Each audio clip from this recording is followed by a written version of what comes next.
All right, take one. It's your first time in the spotlight, no pressure. It's just showbiz. Oh, you said we're already rolling? Son of a... Sharks skate sawfishes. Sharks skate sawfishes. Ooh, wow. So I just hit record way too soon. This must be why scripts exist. What's up, everybody? My name is Sam McNeely, and I'm the host of the Elasmos Podcast, A Shark's Universe. Let's go.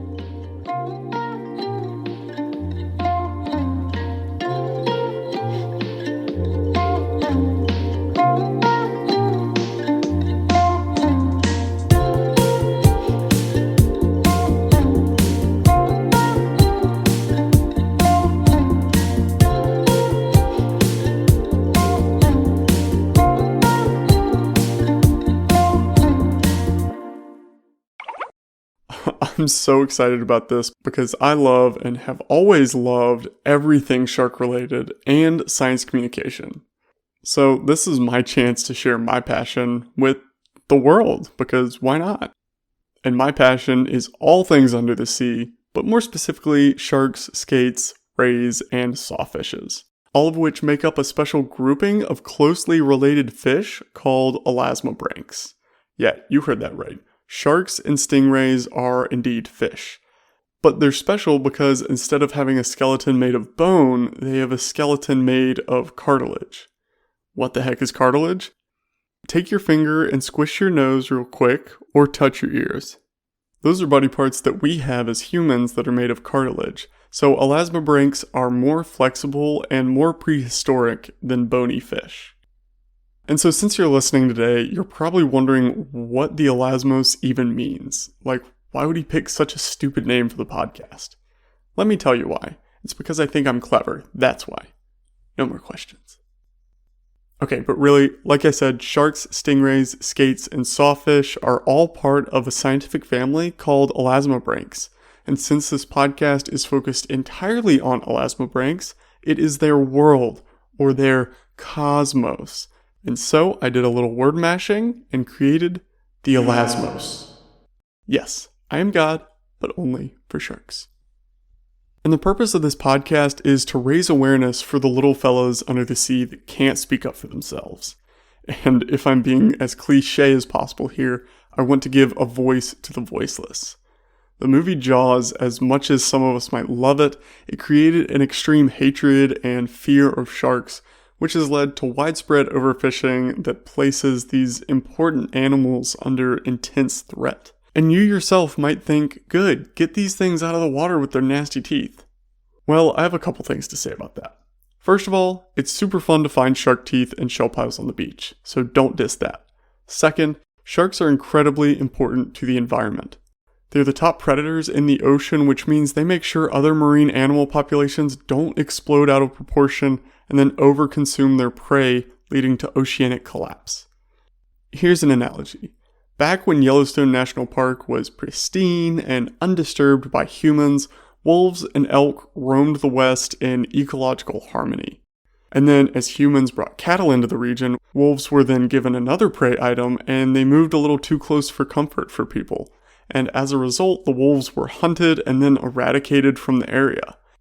And so with the wolves gone, the elk in Yellowstone had nothing to keep their numbers in check, and elk populations grew at a crazy fast pace.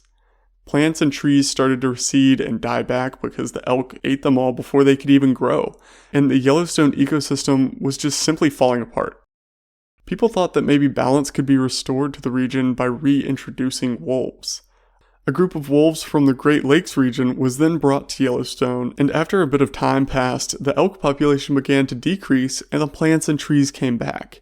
The wolves restored Yellowstone's natural ecosystem, and they continue to keep it healthy.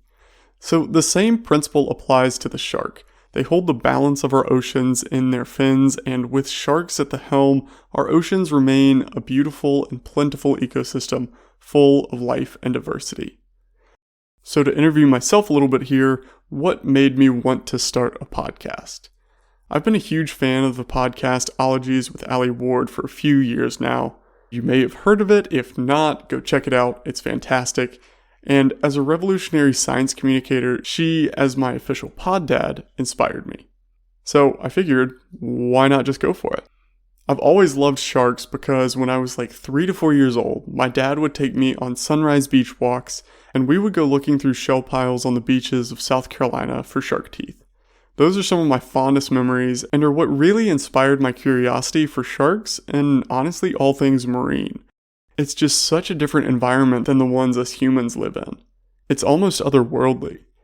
And so now I have a jar full of all the teeth I've found, and it's hands down my favorite collection. I also got shark books all the time and watched Jaws on repeat, especially at the beach, which was definitely a bad idea because it scared me so much to even put a toe in the water.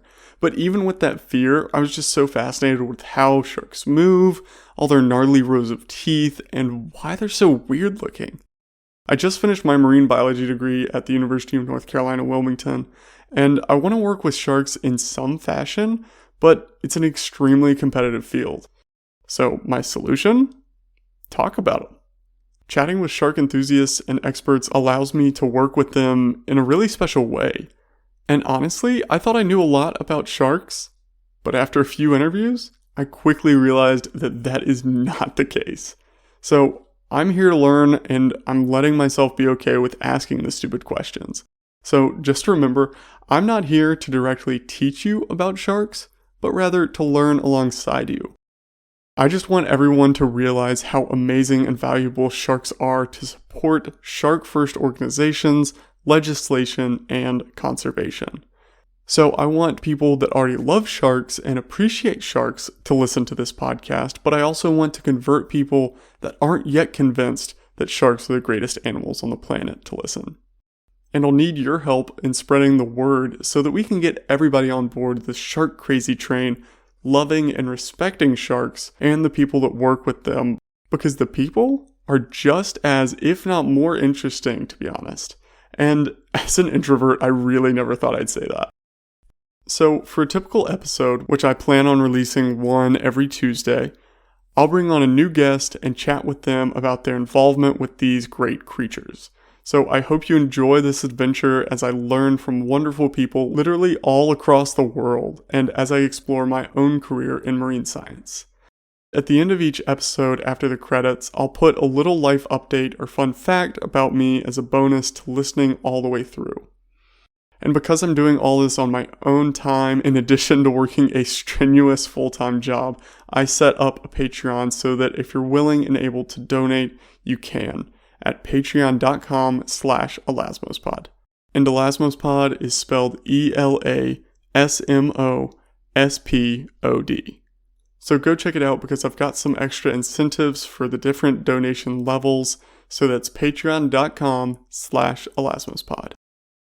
I also really want to encourage you to rate and review this podcast on whatever platform you're listening to it on so that the Elasmos Podcast can get noticed by others, and that way we can spread the good shark news. This will also give the podcast more notoriety among the shark community, bringing in people that want to share their work and their passion. And as an incentive for rating and reviewing, our guests from episode 1 have so generously offered a prize to one lucky winner of a raffle each week. But you have to email your rating and review to me at elasmospod@gmail.com. Again, that's ELASMOSPOD@gmail.com. And you can share this podcast on social media, tagging us to get 2 extra entries into each drawing.